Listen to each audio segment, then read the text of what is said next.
I'm Jon Delano, KDKA-TV political editor. Thanks for being here for Inside Pennsylvania Politics. We are so close to Election Day, and there is so much to talk about. I'm joined by our panel. They are young, politically active Pennsylvanians from diverse backgrounds and opinions. I'm the only old guy here, which makes sense because elections are really about the future. Joining us on the left side of our panel, Morgan Overton, Greenfield Democrat and Vice Chair of the Allegheny County Democratic Committee, and Connor Hayes, Northside Democrat and member of the LGBTQ Rights Committee of the Allegheny County Bar Association. And joining us on the right side of our panel, Aaron Coper, Elliott Republican and President of the Allegheny County Council of Republican Women, and Anthony Casciato, Oakland Republican and President of the College Republicans at Carnegie Mellon University. Over the last several weeks of the campaign, we've seen former Vice President Harris highlighting the support she's received from Republicans in an effort to convince moderate Republicans to vote for her. One of those is former Wyoming Congresswoman Liz Cheney, the past chair of the House Republican Conference. I had the opportunity to speak with her when she recently visited Pittsburgh. Wonderful to be with you. Republican Liz Cheney, vice chair of the select committee that investigated former President Trump's role in the January 6th assault on the U.S. Capitol, has a clear message for fellow Republicans in Pennsylvania. Cast your vote for the person that you know is going to lead this country with a sincere heart. There's only one candidate in this race who is a responsible, stable adult who, you might say, well, we disagree on issue X or issue Y, but I know with great confidence that Vice President Harris is somebody who is going to be a president for all Americans. Cheney says conservatives like her cannot vote for Donald Trump because he has abandoned the conservative principles of Ronald Reagan. He represents both a set of beliefs with respect to things like, tariffs, pulling out of NATO, attacking our allies, praising strongmen, a whole set of beliefs that are fundamentally not conservative. But it's Trump's conduct and threat to use the American government and military to go after his political enemies that disqualifies him from office, says Cheney. He represents somebody who does not fundamentally believe in, who can't be counted on to defend the rule of law and to defend the Constitution. Would you say that you would agree with Kamala Harris that he's becoming increasingly unstable? I think that's certainly the case, and I think that the American people can see that. I asked the Trump Pennsylvania campaign for a response. They noted Liz Cheney would have no impact on the election, adding, quote, "The only effect she has on voters is making Democrats inevitably toss her to the curb as the useful idiot theatrical prop that she is," unquote. Now, Cheney says Republicans have been betrayed by the former president and says too many elected Republican officials know he lies and is dangerous but won't stand up to him. Well, she did, and she lost her seat in Congress. So we wanted to use my interview with Liz Cheney to talk about the crossover vote. Republicans who say they are voting for Harris and Democrats who say they are voting for Trump. Earlier this month, a national New York Times Siena College poll showed 9% of Republican voters saying they're voting for Harris, a high for cross-party voters in the Trump era. Another high-quality polls showed she's averaging about 6% of the Republican vote, about what Biden managed in 2020. The same polls showed Trump averaging about 5% of the Democratic vote. So the party's crossover efforts may be canceling each other out. So who are these crossover voters, and are endorsements from people like Liz Cheney making an impact? We're going to start with our Republicans for that. And do you think Liz Cheney makes a difference at all in this election? Absolutely not, especially in the state of Pennsylvania. We are seeing record high numbers of new voter registrations here in Pennsylvania. We are seeing a lot of bipartisan support from Democrats. I have talked to so many who are requesting Democrat for Trump signs to put in their yards, especially in the city of Pittsburgh and areas like Mount Lebanon as well. So I don't think she's going to have any impact. And if anything, just like Kush said in that statement, she is a political prop. And I believe that the Harris-Walz campaign is extremely desperate, and we can feel and see the desperation oozing from that campaign right now. Anthony, what do you think? Do you think that there are plenty of Democrats voting Republican this year? I absolutely think so, and I think that you could look no further than Tulsi Gabbard, who just recently announced that she's going to be joining the Republican Party after, I think, is a national trend towards people saying that they're fed up with the party they feel has left them, or they feel that they have not been responsible on issues like the economy or the border. I think that there are areas where Democrats are feeling that they're just not getting the representation or the effective policy that they need from Democrats and are turning to Trump and other down-ballot Republicans like Dave McCormick. I'm sure we're going to ask the Democrats. We're going to get an opposite point of view here. You think Liz Cheney makes a difference, Morgan? I think that she represents how eye-opening it is that not only her but Republicans across the country are recognizing that this moment requires allegiance to country over partisanship. Even her father has endorsed Kamala Harris, and over 200 Bush, McCain, and Romney staff who have penned a letter saying that Donald Trump is unfit to serve this country. All right, Connor, you get the last word. I do think we're in the midst of a lot of sea changes and Democrats voting for Republicans, Republicans voting for Democrat. But I mean, I will say, I think Liz Cheney's impact has been noticeable for me as someone from the South Hills. I have seen a lot of people who I think Liz Cheney's persona really resonates with them, and they voted Republican, they voted for Bush, they voted for McCain, they voted for Romney, but now they are all in for Kamala because I think to that point they want to support their country over partisanship. This is going to be very interesting to watch on election night, you know, to the extent that both these parties take away from the other party. Does it balance itself out? That's the real question, because we don't know whether that's the case or not. You know, the race really for the campaign is part of it is to identify who are the undecided voters, those who either haven't decided between the candidates or haven't decided between one candidate and not voting at all. So what do you guys think? Do we have a lot of undecideds out there, and how do you get them to your side, to your candidate, Morgan? I think the easiest thing I will ask our viewers especially is to consider the candidate who will do something for you and the people that you care about, rather than who will do something to me and the people I care about. Right. Well, who are these undecideds, though? Who are these folks? What do you think, Erin? Well, I've met a lot of the undecideds, and I've actually talked a lot of them into voting Republican this election period. And I will say, to Morgan's point, where we want a candidate that can do something for the people. Tulsi Gabbard spoke to, the Republican Party is the party for the people. And Kamala Harris is running a campaign that says a people-powered campaign, but she was not elected by the people. So, well, but I really want to get at, who are the undecided? It would seem to me at this stage of the campaign, everybody knows who they're voting for. Anthony, do you know any undecideds? Honestly, I think that you look at a state like Pennsylvania, any polling that we've been having recently has been showing that there is a narrow but existent group of undecideds. I think that, you know, there are going to be people on the fence. There are going to be people who are not sure, especially on economic issues, which candidate is going to deliver the best results. And I think that in these next coming days, as we get closer, you're going to see both campaigns trying to emphasize and articulate that message. And I think we're going to be seeing success from the Trump campaign on that. But I still don't have a sense of who's undecided. Connor, do you know any undecided people? So that was what I was going to say, is that I think that group does exist, and I think it's often a group that votes on economic issues. They don't maybe pay super close attention, but many of my family members were undecideds in 2016 and 2020 and came into this election knowing exactly who they were voting for. So I think that pool really is shrinking to the point that many of us don't know. Yeah. Well, I might proffer that the undecideds could be people who usually don't vote. They're just not regular voters, and that they're the ones that both parties need to get to the polls. And that leads us sort of to our last question in this segment. What do you think is the other party's most effective message for undecided voters? So let's start with the Democrats. Do you think there's a message that the Republicans have that Donald Trump has that is persuasive with some Democrats?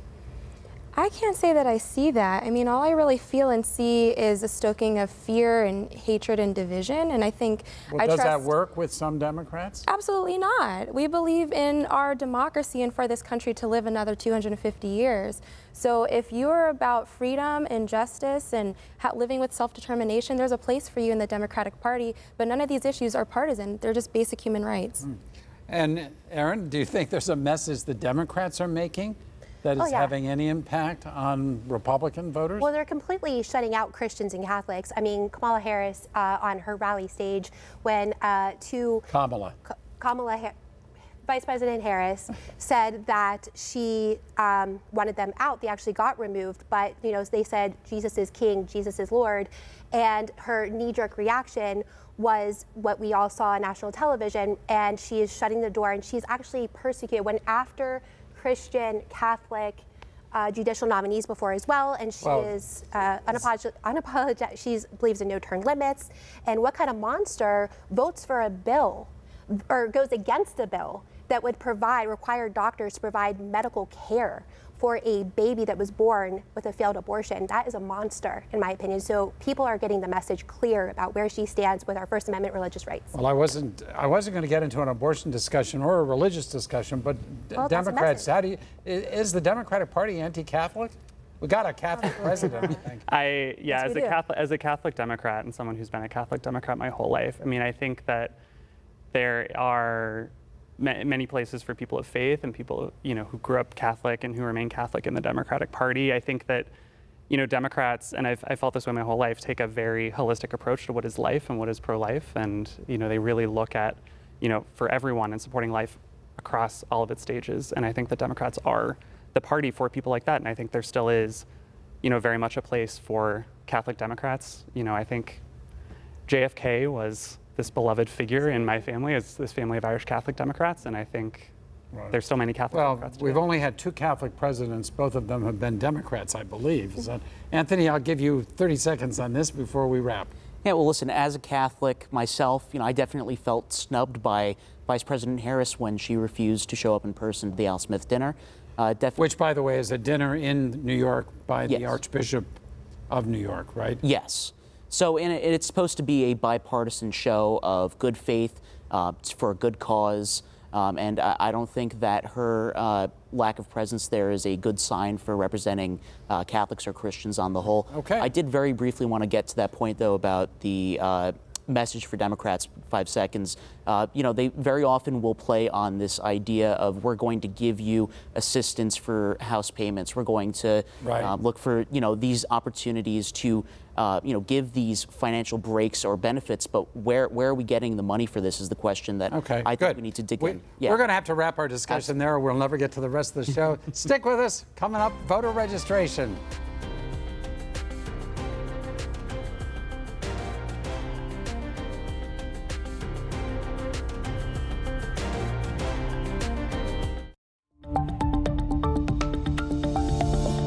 Welcome back. I'm Jon Delano. Voter registration closed in Pennsylvania on October 21st. And while we don't have the final registration numbers, we're getting a good idea of what the electorate will look like on November 5th. As of right now, 9,088,583 Pennsylvanians are registered to vote. More than 818,000 registered voters are ages 18 to 24. They are 9% of all registered voters in the state. Another 1.5 million are ages 25 to 34, making 1/4 of the state's electorate under 35.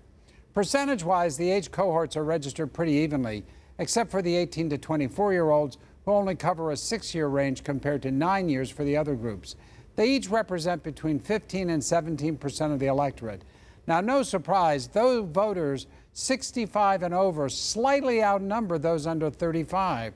The seniors are 27% of the electorate, with, believe it or not, voters 75 and older representing 12% of the electorate.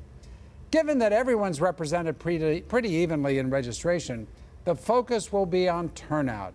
So what will it take, folks, to get Gen Z voters and millennials to cast their ballots? And then again, what about us boomers? Are we going to be out there voting?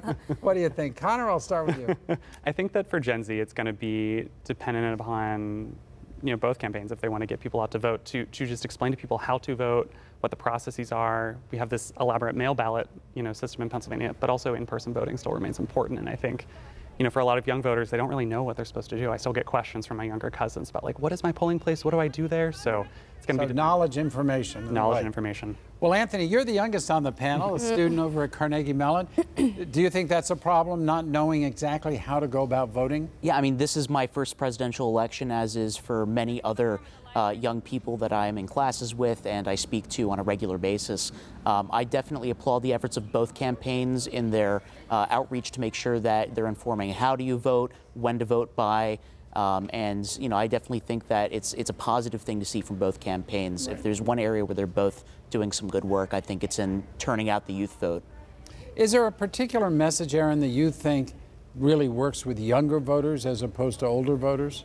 Yeah, I think the messaging towards the economy for younger voters, you know, a lot of the younger voters that we talked to, that we registered, I registered a lot of people in a Bible college, we've gone to different colleges, and they're all worried about when I get out of school, am I going to have a stable job, and can I afford a house, and can I afford a car, because car prices are up 30% as well. So they're just really concerned about like what's next, because it's really not hitting them right now while their parents are helping them through school, but they're worried about the future. Yeah, good points. What do you think, Morgan? Is there a way to get younger Democrats, younger voters out?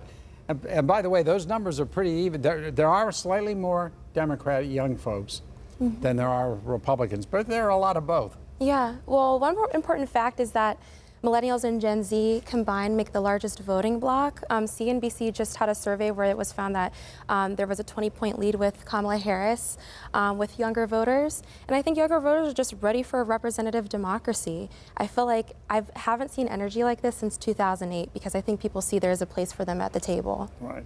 And I'm not going to speak for all boomers, but I'll tell you, I've been a boomer for a long time. I've been voting for a long time. I've never missed an election. And I think there are a lot of older folks who you can count on to get to the polls.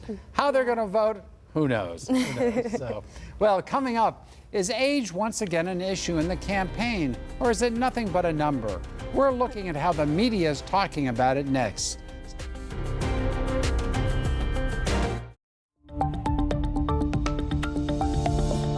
Welcome back. I'm Jon Delano with our panel of young political activists. We've heard a lot about old age and fitness when the presumptive Democratic nominee was President Joe Biden, who turns 82 in November. And with 78-year-old Donald Trump as the Republican nominee, we're hearing it again in the closing weeks of his campaign. Politico reports that his campaign staff recently canceled a podcast appearance by Trump, citing his exhaustion, the latest in a string of canceled appearances and interviews. Trump's team denies the reports, but other recent events have brought up questions about Trump's age, including what some would call his inappropriate remarks about the late golfer Arnie Palmer at a rally here in Latrobe. Trump was the one to repeatedly raise concerns about Biden's age. So is it fair to now raise those concerns about him? Is the media treating Trump differently than Biden when it comes to perceived age issues? Let's start with you, Morgan. What do you think? Different treatment? Yeah, I mean, I don't want to play into ageism, but the fact is would be the oldest to serve. A majority of Americans believe he's too old to serve. What I do see in the media are a series of physicians coming out saying that they are concerned about his age and his cognitive health. While I do see a difference between he and Biden, I am seeing a lot of experts saying that they are concerned. Do you think the media is treating this issue fairly? What do you think, Anthony? Well, I think it's, definitely fair always to ask questions of our candidates.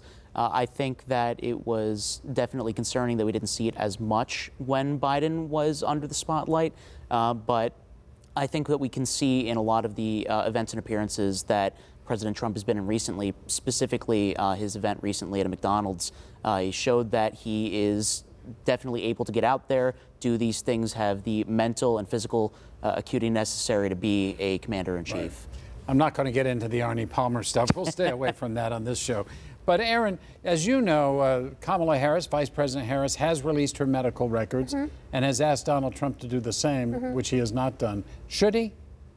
I mean, it's up to him and his staff, but did Did Biden ever release his medical records? Yes, he did. Okay, well then I do think that the media has been treating Trump unfair as usual. This is the last week and a half before a major election, and the attacks are coming out, the headlines are coming out calling him a fascist, a dictator, and now that he's too old to serve when that clearly was an issue for the past 4 years. And we have a vice president who's now running for president that the people did not vote for, who is running on the same policies that did not work for Americans, and that is why she is incredibly unpopular as she was when she ran for president and lost. So I don't think that age is a factor because half the country wants President Trump to win this election.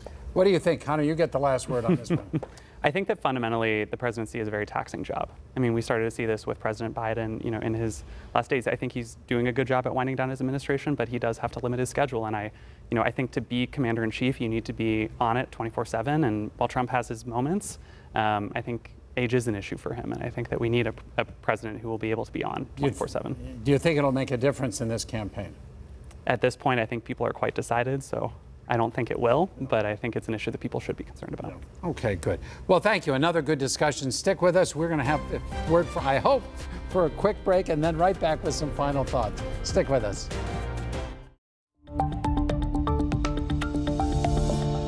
Welcome back. Donald Trump is reportedly recording an interview on Joe Rogan's podcast on October 25th. So for our panel, very quickly, which podcast would you like to see your candidate on? Aaron? He's a regular on Dan Bongino, but I would like to see him do another show on there, and Tim Pool, and possibly another, X experience with Elon Musk. Elon Musk. Hey, what do you think, Mark? Native Land Pod with Angela Rye, Tiffany Cross, and Andrew Gillum. It's an incredible platform for anybody who's ready to see this country move forward. Anthony, what do you think? Just Asking Questions with Zach Weissmuller on Reason Magazine's TV. I'd like to see them try to engage more with libertarian-leaning Republicans. Right. Good, thank you. And Connor? At this phase, I don't think it's persuasion. I think it's get out the vote time. So some sort of sympathetic progressive podcast like Pod Save America or the New York Times podcast, The Daily, to get people out to vote. Bottom line, I don't know any of these podcasts. Thanks for watching Inside PA Politics. You can catch us every week through the election at 11 a.m. Thursdays, streaming on CBS News Pittsburgh and on KDKA Plus at 12:30 on Sunday afternoons, both streaming and broadcast. Thanks to our panelists. Thanks to you for watching. Remember, good government is only as good as you make it. Be sure to vote. Have a great day, everyone.